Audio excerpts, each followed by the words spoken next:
Yo!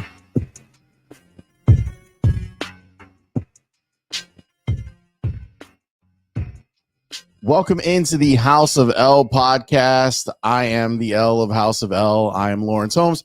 Thank you so much for hanging out, whether you're listening on Spotify or on Apple, or if you are watching on YouTube. Hello, welcome to all of you that are on YouTube. If you're not on with us at YouTube, you can't see all of my pictures in my office, at least the ones that you can see on the screen. There's more back here, and then there's going to be more shelves as I kind of build this out. But I'm glad that you are here, and I thank you for your support. Thanks to everyone who has subscribed to the YouTube page. It means a lot. Like, we just went over 1,000 subscribers, and we really just kind of got going in the last couple of weeks. So that's big to see. Thanks to everyone who has supported the podcast, even when it was just audio. And I appreciate your support as a subscriber to House of L.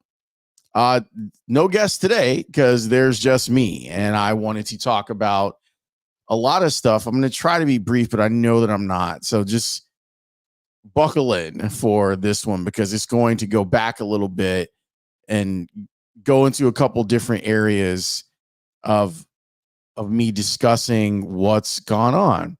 So the jumping off point for this is I had my final show at NBC Sports Chicago on Monday. It was my last show for football night in Chicago, and it was really emotional. I mean, it should be, right? Like, I've been there.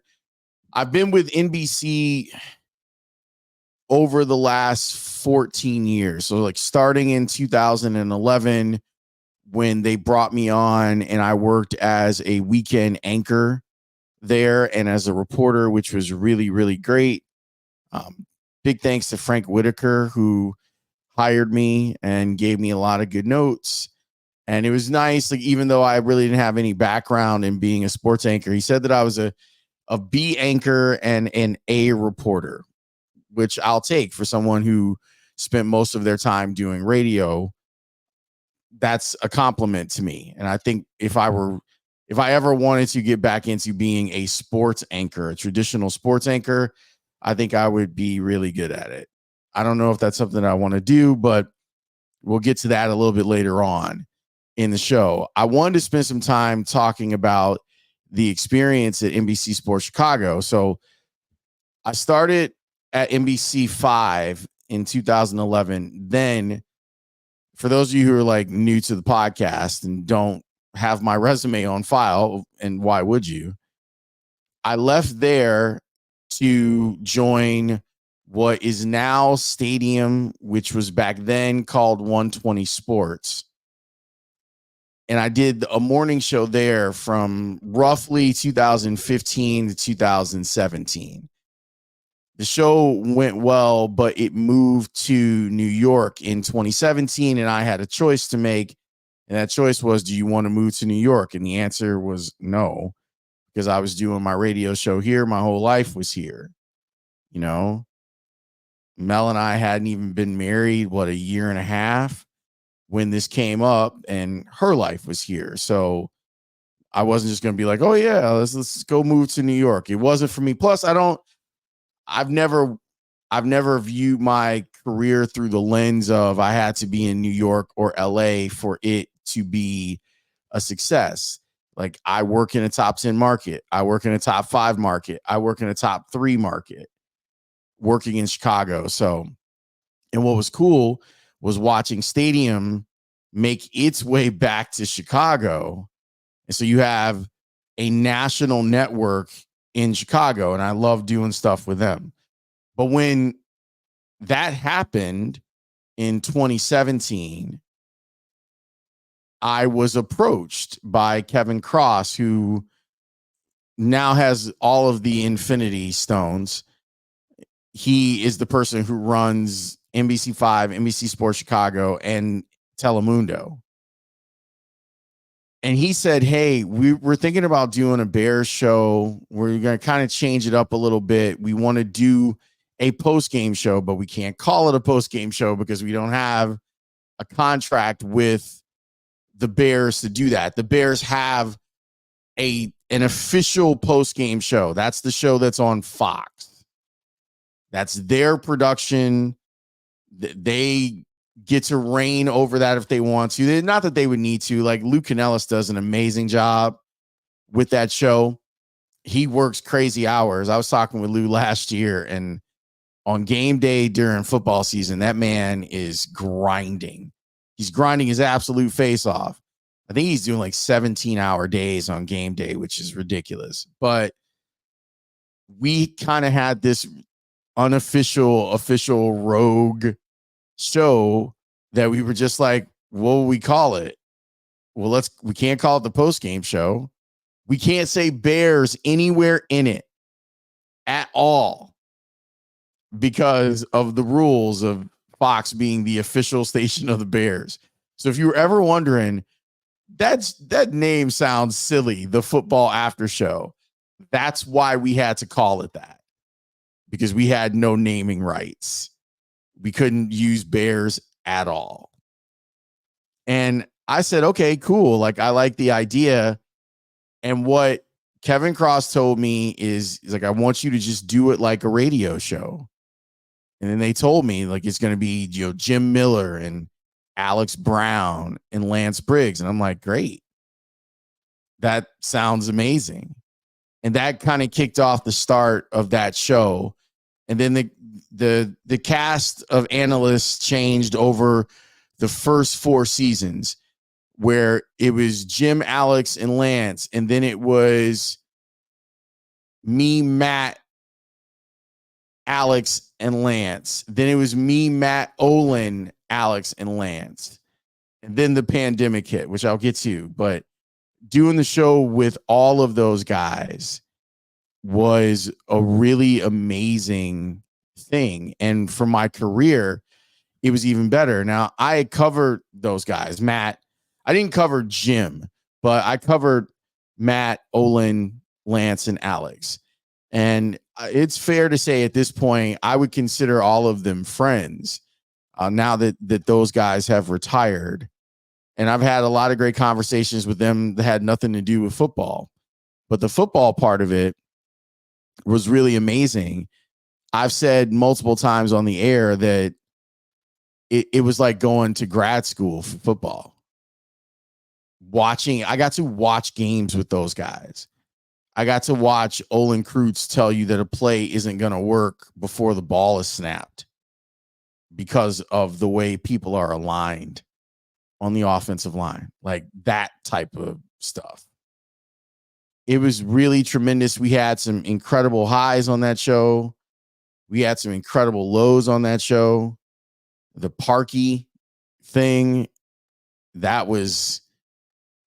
it's one of my favorite days there, but not because of the outcome. The outcome actually cost us money, because at the Bears advance, Alex had worked out all sorts of like things for us to do the next week. They were going to get us paid, but we never really got the chance to do that. And it sucked, but that show was amazing. And there was a point where, again, Kevin Cross, who was like, hey, why don't he had kind of thought of this idea of me and David Kaplan doing kind of a Chicago version of PTI. And Cap and I like went out and talked about it, and we were down. And then the pandemic hit. And when the pandemic hit, it changed everything. It changed. I was technically laid off. I still got paid, which was amazing, but it hurt to not be a part of the programming there until things got better.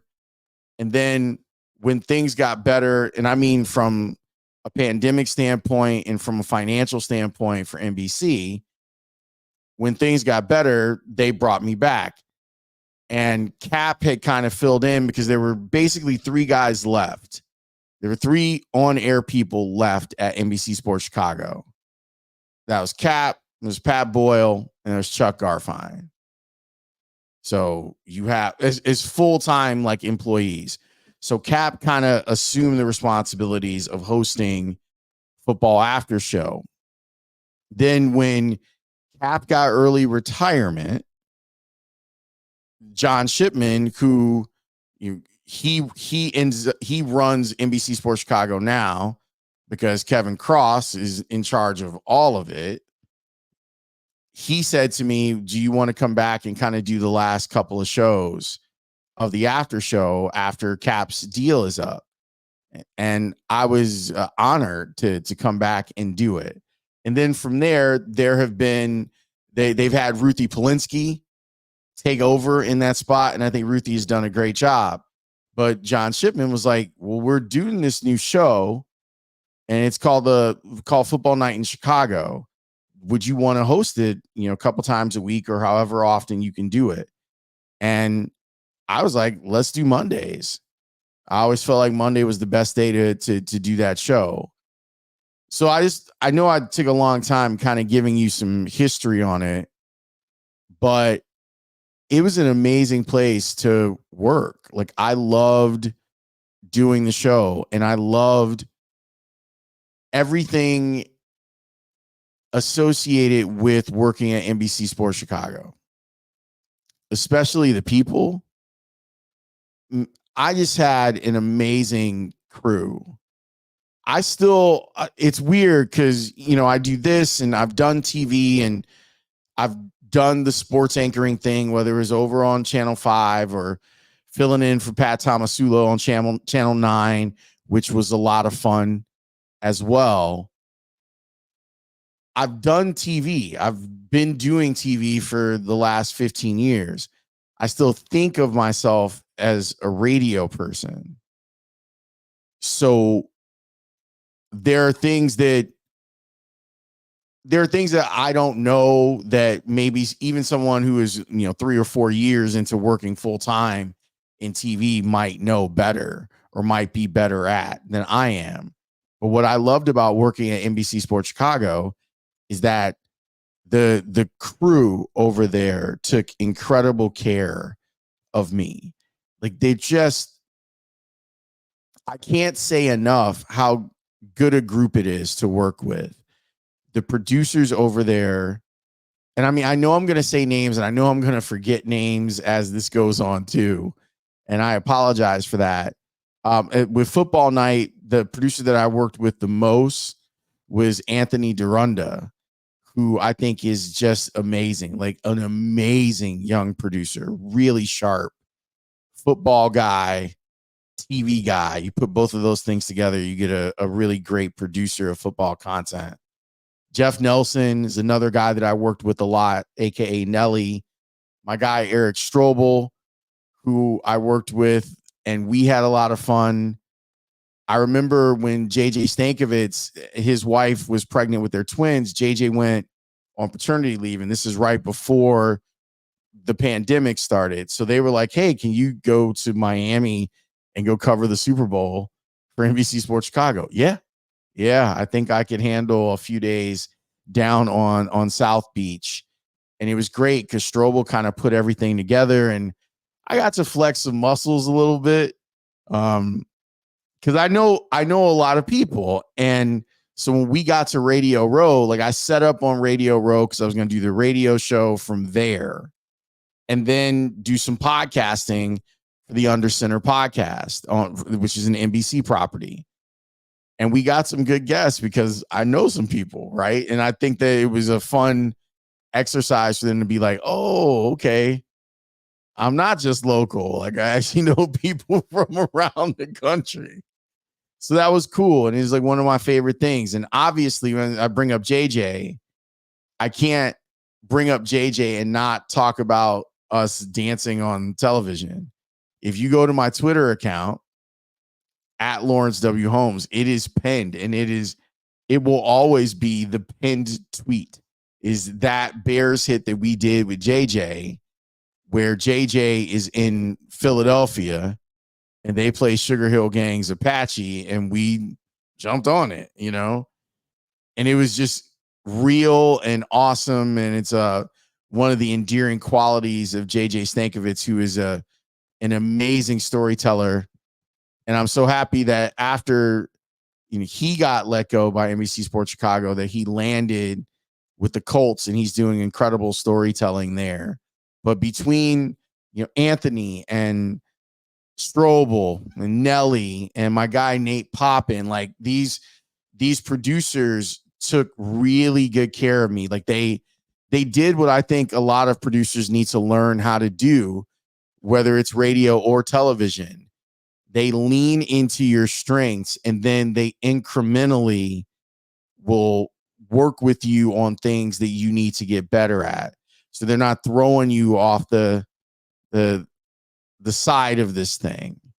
I should mention my man Slavko too, who's now working over at Big Ten. Slavko used to produce the football after show. And I loved they just kind of let it happen. I always looked at the football after show, like the model that I followed, just so you know, I followed Ernie. Like, if I felt like I had a similar panel like Ernie has, I had a group of very opinionated people.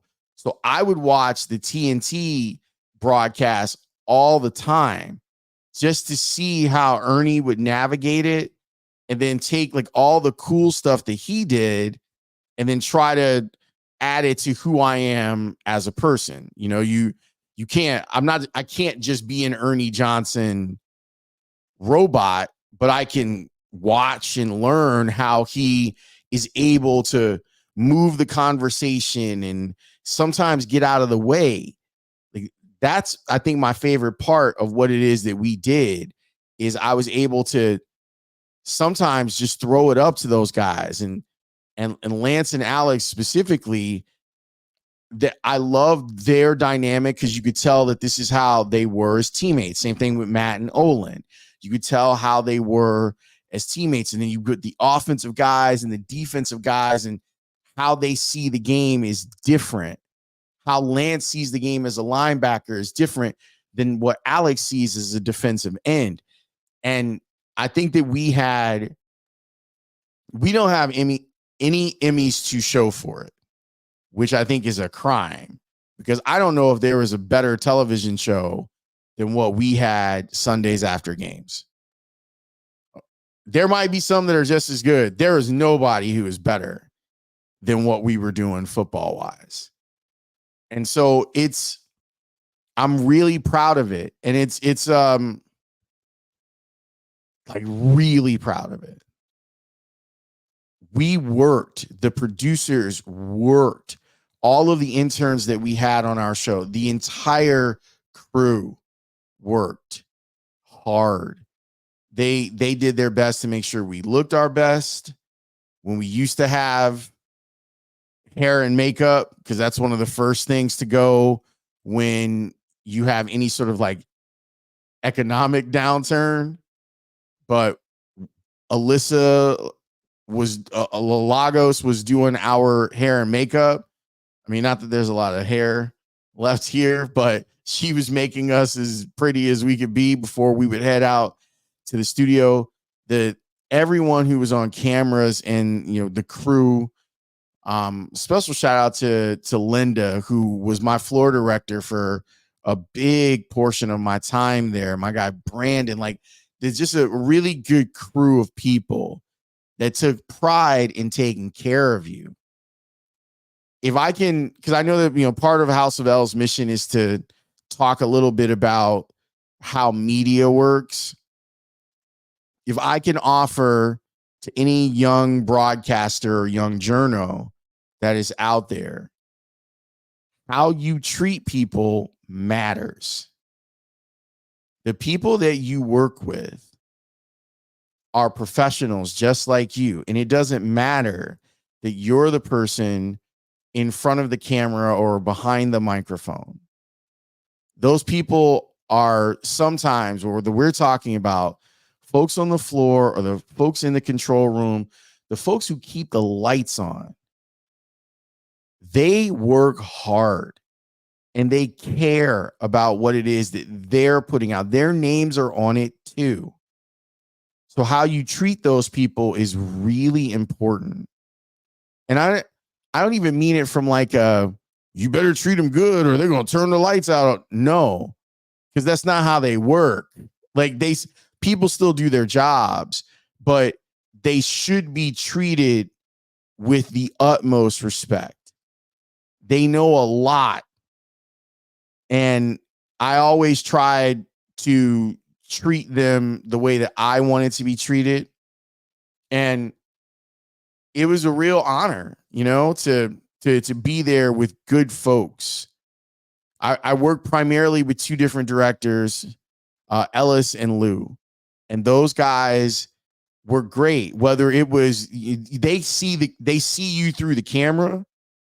So they were seeing you in the control room, and those guys knew when I looked anxious or if I was nervous about something, and they give an encouraging word here or there, or they let you know, don't worry about this. We're going to go to this, and this, and you got it. And that type of support is what's needed, I think, to make the overall product look good. So I'm really gonna miss what we had built over at NBC Sports Chicago. Another thing, and then I'll kind of talk about the big picture stuff. When it comes to the radio show, and I often will refer to the nighttime show that I did the score as the radio show, or the midday show that I did solo as the radio show, just so you understand where I'm coming from. When I was working solo, maybe that's the easier way to do it. One of my biggest things that I loved was when people from my show graduated. I'm a big proponent of that. I didn't want people to stay there forever. I wanted people to get what they needed from the show and then turn it into something better. There's not a lot of money that can be made producing in radio unless you end up, as the boss of a station, or someone's program director.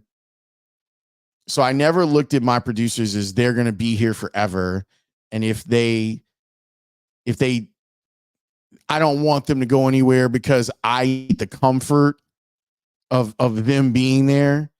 I like the comfort of having really competent producers, but I'm also fairly arrogant when it comes to, I feel like we can get most producers to that level if given time and allow them to kind of show their creativity. I say all of that to say one of my favorite things about NBC Sports Chicago is that they hired Tony. And it was it wasn't, I never let Tony know how hard of a conversation it was, because he knew exactly how I felt about the concept of people graduating from the show. I basically kicked Tony off the show. And I did that because I knew that he would never get paid the way that he should be getting paid. It wasn't because no one thought that Tony was good. Everyone thinks Tony's good. But I knew that if he stayed in radio, unless he was going to the host chair, which he didn't really, he likes to play around, but he didn't want to be like a host, that the best thing for him was to go look at opportunities. And when there was an opportunity at NBC Sports Chicago, I was telling him, like, look, man, go. I need you to go. I won't be happy if you stay here. And so Tony taking that job and working on the digital side at NBC Sports Chicago is one of my favorite things about that place. Yesterday, I went and walked around and I saw the podcast studio. I have a picture of it. As a matter of fact, it's the thumbnail for this particular episode. This podcast studio that Tony helped build, and to go from the guy who was the intern at the Score to him being someone who's doing great things on social media. And I can't say the next thing that Tony's going to do because it hasn't been announced yet, but it was all leading to this point. And he and I had the conversation like years ago that this was the next thing for him. And I'm glad that I'm really happy that he listened when I basically kicked him out, and he understood why I was so adamant about him leaving. It wasn't because I didn't want Tony as my producer anymore. I love Tony. Tony is basically my son. So it was because I knew that there was only so far he was going to be able to go. And once he got over to NBC Sports Chicago and people could see the talent, you know, it was just a matter of time. And now we're here. And when Tony feels comfortable letting everyone know what his next gig is, I'll let you know. But I know what it is, and I think that it's incredibly well-deserved. So that makes me really proud. Being able to work with Kenneth Davis from the D and Davis show. And D used to be one of my old interns. Davis feels like he's part of the family too, because they used to come and do stuff over at the Score. The incredible writers that we had there, whether it was JJ or Alex Shapiro, who is funny as hell, or my guy Josh Schrock, man, that dude is a real dude. Like, he does his job. He's great at it. He knows ball, and he's a lot of fun. And when they added him to the team, I was like, man, this dude is legit. And he reminds me in a lot of ways of his approach, not him. His approach to the job reminds me of mine. And so we get along really well. And I think that it's come off that way. A little bit more navel gazing, and then I'll get to the big picture stuff. One of the cool things about working at NBC Sports Chicago is the crossover stuff. Being there and doing the football show meant that I was often there when baseball was doing its thing, while basketball was doing its thing, while hockey was doing its thing. So after Jay left the Score, I got the chance to work with him again at NBC Sports Chicago. That's pretty great. As a matter of fact, if you're watching on YouTube, there's that picture right there. Me and Jay on Football Night in Chicago. I got to work with Ozzie Guillen, Scott Podsednik. Got to go to a party with Scott Podsednik, which was great, over at Slavko's house, as a matter of fact. I got to work with Stacy and Will and talk basketball with them and their producers. Naomi, who's the boss of that show. I call her the final boss. And Kevin Bulldog Anderson, who I think is one of the most brilliant people in our industry. And that crossover part was great because it fed some creativity, you know, being able to talk White Sox with Chuck just because, or asking Pat Boyle if Connor Bedard is as good as I think he is. Watching him and all the analysts that have worked there too. It's just a really wonderful place, man. I'm very sad to see it go. I feel like I've built really good relationships there. And I know that most of them will continue, you know. Even the people working, folks that are never there, and the folks that work the trucks on Bulls games and basketball games and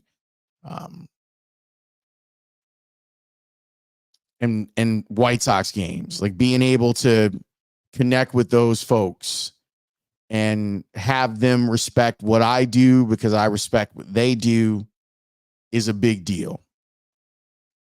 So I'll miss it. Like I really will. I don't know what I'm going to do TV wise in the interim. I think probably what happens is I take a little break. I take a break over at least for the next month or so. There have been people who have inquired, but I don't know if I'm ready to just like, I'll just jump into being on TV just for being on TV's sake.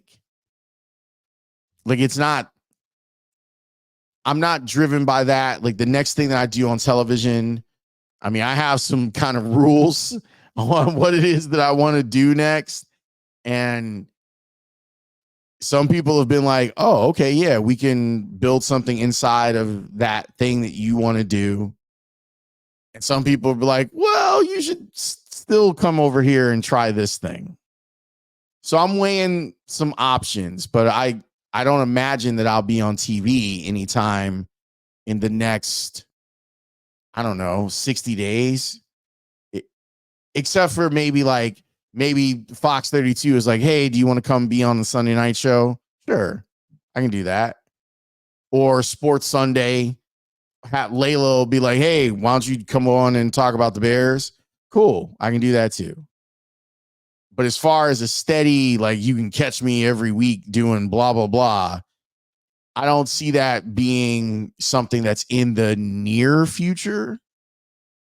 But who knows? So what does this mean for you? Now that I'm done navel gazing, what does this mean for you? Well, what it means is that you're going to have some choices on where to get some of your coverage from. And I mean, I'm a consumer right now too, just like you. So I've got some choices as well. I think that without the football after show, there's going to be a hell of a vacuum. And I know that most people in their minds will look at it and say, oh, well, that new sports network is starting up, right? The Chicago Sports Network, CSN. Yes, it's starting up. And most people think, well, the people at NBC will just go over there. Not necessarily. The folks that have worked at NBC Sports Chicago for a long time, they have agreements. They have severance packages. And if you were them, if you didn't have to work and you were still getting paid out, let's say it's for 26 weeks. If you had a chance to take a 6-month break, would you take it? Because I know I would. I would take that. It's not as easy as just move everything over to the new place. There are also people who already work over at Stadium that are going to find themselves with opportunities to work for the new network. So as a viewer, there's a couple of choices that you can have. Marquee does Bears stuff, but they run into some problems with Cubs stuff for the first month, which is not a big deal. That's 3 games in that first month, 3 Sundays. Obviously, the show on Fox after the games is the official home of the Bears. So you've got that as an option. The CHGO guys are really good. You've got that as an option as well. I do think, and I've had some discussions with people in the business about this, the new network is not going to be on the air until October 1st. They just aren't. And their focus, and this is a really important part for those of you who are Bears fans to understand, their focus has to be contractually has to be making sure that Bulls and Blackhawks broadcasts get on the air. Okay? That is job number one. That is the most important thing. Now, I think that a lot of folks over there thought that NBC would extend for 6 months, and then the most important thing would be White Sox baseball. You're only dealing with one team instead of dealing with two. But that wasn't the case. NBC is kind of jumping out of the business when it comes to regional sports networks or RSNs. And because of that, they say, hey, you know what? We're good over here. You guys can pick up the ball and run with it. So now the new network has got to figure out how to do all of this. They've got to hire people. And as I said, there's some folks that they probably want to hire that are like, yeah, but why would I do that when I can take a break and try to process all of this? It's a big shock, like, to a lot of people there. Like, people knew that the end was coming, but they didn't think it would come so abruptly. A lot of people thought it was going to be April that this would be the case. So you've got people weighing options, and it's not as simple as, I'm just going to move over here. Am I going to move over here and take a demotion, for example? Or am I going to maybe see if I can go work at the Big Ten Network, which is based in Chicago? For a lot of those people, that's a viable option. So it's for you. I think that these are going to be really confusing times. I had someone say to me this morning, one of our security guys, he said, hey man, I saw you on TV last night. And I was like, yeah, it's going to be a while till you see me again. And he didn't know. And there are a lot of people that have either pushed it to the back of their mind, or maybe they're not paying as much attention because the White Sox are not good. But yeah, September 30th, NBC Sports Chicago will cease to exist. It won't be there. There'll be a blank screen, an empty channel, an empty vessel. That's it. Now, the hope is that, and I know a lot of the people who are doing stuff over at CSN, and I'm confident that they will get a representative product on the air for your Bulls and Blackhawks games. I don't even know if they can spend any time focusing on something else. I don't know if they can say, well, let's build out a Bears show while we're at it. I think there's going to be a couple of properties that move over there. I think that you more than likely will see Stadium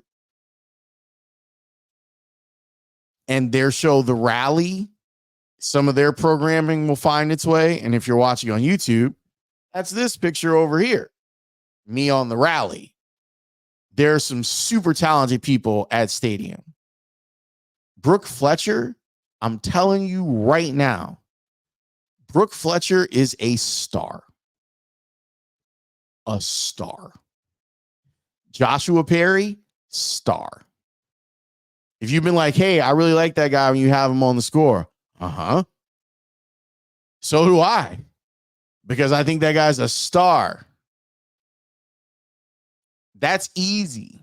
Those two know how to do a show, and they'll make it easy. That's easy, like programming before you get into pregame of Bulls or Blackhawks. They could put on at 5:00, but no one's put me in charge. So I'm just giving an opinion. No one's put me in charge of anything. But if I were in charge, Brooke Fletcher and Joshua Perry would be staples on the new network. And that's if there is no more Stadium, which I have some real questions about. But they're gonna have to experiment and build out some stuff, and it's gonna take a while. So it might be a little clunky.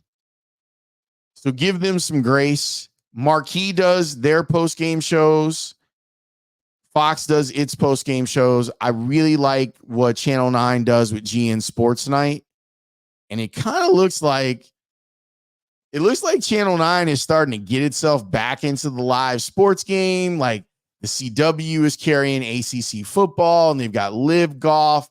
I think that they've realized, like, as a channel and as a network, how important live sports is. So you could see that. You could see another,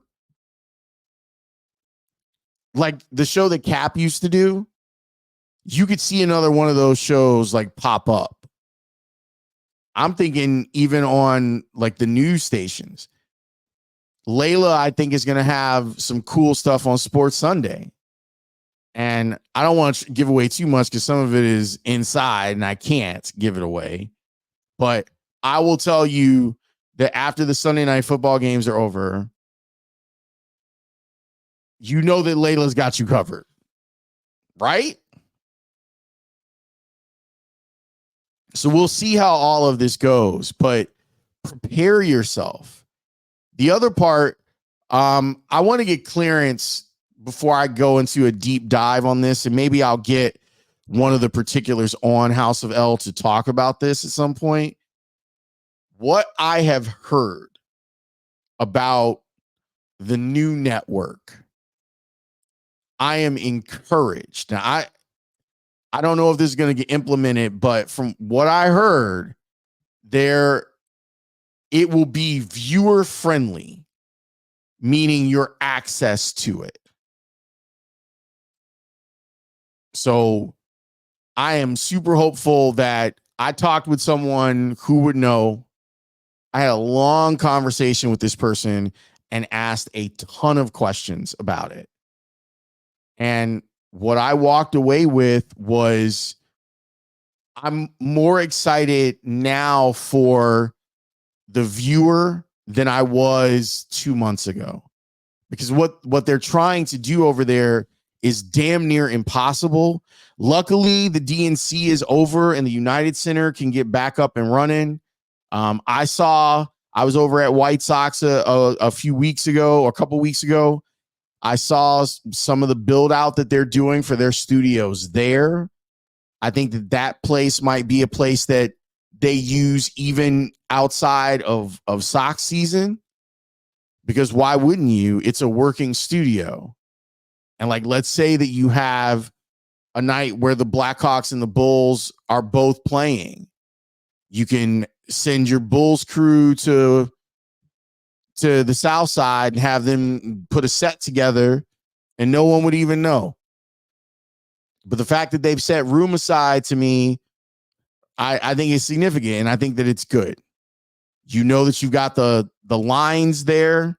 You know that you can get a broadcast on the air from there.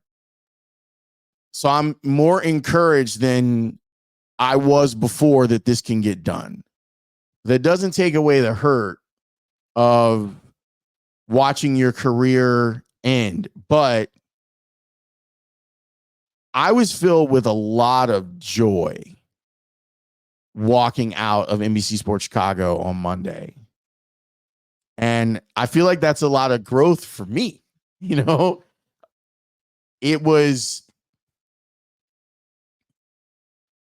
I guess I've been thinking about it for a really long time. So I was prepared for it. And what was really cool is that there was White Sox pregame live with Ozzy. So I didn't have a chance to like sit in the emotion. I needed to get off the set so that they could do their show. And that gave me a chance to like pack up my stuff and give everyone hugs that I hadn't given hugs to and get out the door.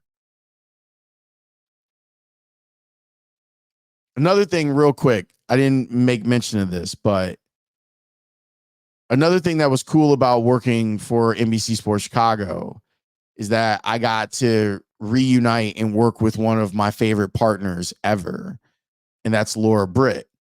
Laura Britt and I worked together over at Stadium. Me, her, Michael Kim Tyler Fulgham, who you're watching on ESPN now, do an incredible job doing sports betting stuff. Ahead of the game on that. Shout out to him and Dave Ross. They were way ahead of the game on that. Laura Britt works for NBC Bay Area. They're up and running. They're still doing their thing. We basically had the same job. I was doing it here. She was doing it there. And occasionally we got a chance to connect. And that was great too, because she's like one of my favorite people. She's an incredible journalist. And I'm glad that she got to do the Olympics, because I think she's a star too. And whether she wants to do sports or she wants to host the third hour of the Today Show, there's really nothing that Laura Britt can't do. So that was another like plus of being inside the NBC Sports family, is that I got to continue to work with someone who I trust and respect in Laura Britt. But I really appreciate you. I appreciate how much people loved specifically the football after show, because I think that when it's all said and done, like that's what I'll be connected with. And I appreciate you for loving that show and learning from that show and learning from those guys and really, really, really working hard with those guys to produce a fun and educational product that you seem to take to heart, and you made appointment viewing. And I feel comfortable speaking for those guys that they appreciated too. That everyone after the game was like, hey, what do those guys think about this? And as someone who spent time as a reporter on Doug and OB's post-game show, that's the closest thing that I can think to it. When the game was over, people would turn their radios on to hear what Doug and OB had to say about the game. And that's how I felt about what we did. What did Olin think about the game? What did Alex think about the game? What did Lance think about how the defense played? What did Matt think about how the offense played? What did Coach Wannstedt think about how this game went? He's another dude. I'm going to get off here in a minute, but let me just say this about Dave Wannstedt. I didn't get a chance to cover Dave Wannstedt as a reporter. He was already moved on by the time that I started reporting. I don't know if I have worked with an analyst that I was able to connect with on a football level more than him. And it's the teacher in him. And I guess it's like the teacher in me too. Like I appreciate his willingness to teach. We used to do the Dave Wannstedt shows on Mondays, which was like so fun. And he would draw stuff out for me. He'd basically take a piece of paper and explain to me why plays didn't work, whether we're talking offense, defense, or special teams. Then he would put me in a stance and explain it. If that's what it took to learn. Some people are visual learners, some people are kinesthetic learners, some people are auditory learners. And he would go through it. He's like, this is the way the block should have gone. This is the way the tackle should have gone. And that stuff is invaluable. I also really like him. And when there was a lot of strife and maybe some stuff that even Dave didn't understand going on in 2020, he reached out to me just to make sure I was okay. I don't even know what Dave's politics are. All I know is that he knew that I was probably upset. And he reached out to me to make sure I was okay. I'll never forget that as long as I live. Y'all can't say bad stuff about Dave Wanstead to me. I will fight you. Like, for real, for real. Same thing with my man Cap.